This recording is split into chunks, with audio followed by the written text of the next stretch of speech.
গো, ছেলের জন্মদিন তো চলেই আসলো, কি প্রোগ্রাম করবা, কি গিফট দেবা, কিছু ভেবেছো? উফ, আবার জন্মদিন! এবছর হাতের অবস্থা খুব খারাপ, বুঝলে?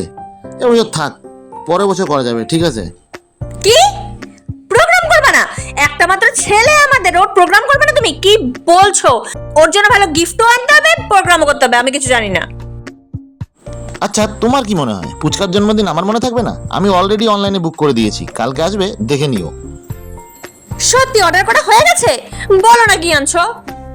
বললামই তো, এটা সারপ্রাইজ, কালকে আসলেই দেখে নিও।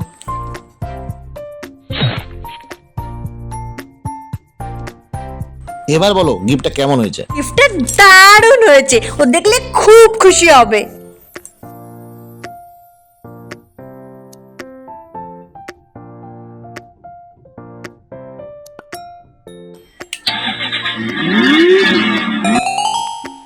হ্যাপি বার্থডে মাম্মাম, আজকে তো তোমার বার্থডে।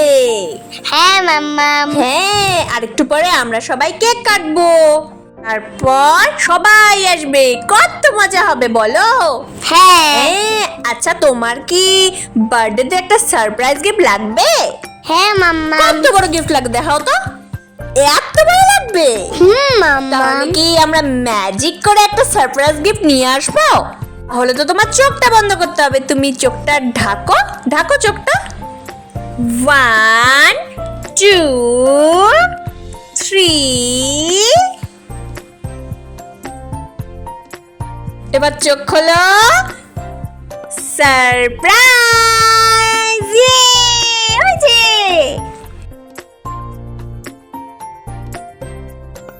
ইয়ে থ্যাংক ইউ পাপা।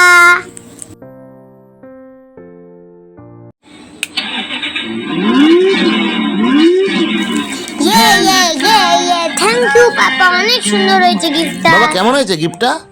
ভালোই। কি সারপ্রাইজটা কেমন লাগলো? তুমি বলেছিলে না তোমার একটা বাইক চাই, হলো তো তোমার ইচ্ছা পূরণ। এখন তাহলে তাড়াতাড়ি দৌড়ে দৌড়ে আমার কাছে চলে আসো দেখি। আমার ছোনা মাম্মা, থ্যাংক ইউ। ছোনা। এইবার হবে আমাদের বার্থডে পার্টি।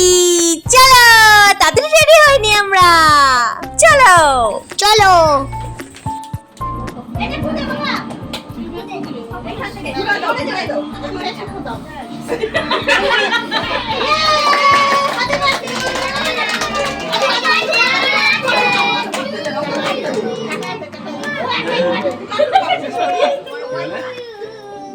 দাদুকে খাওয়াই দাও, না দাদুকে খাওয়াই দাও। সবাইকে খাওয়াই দাও।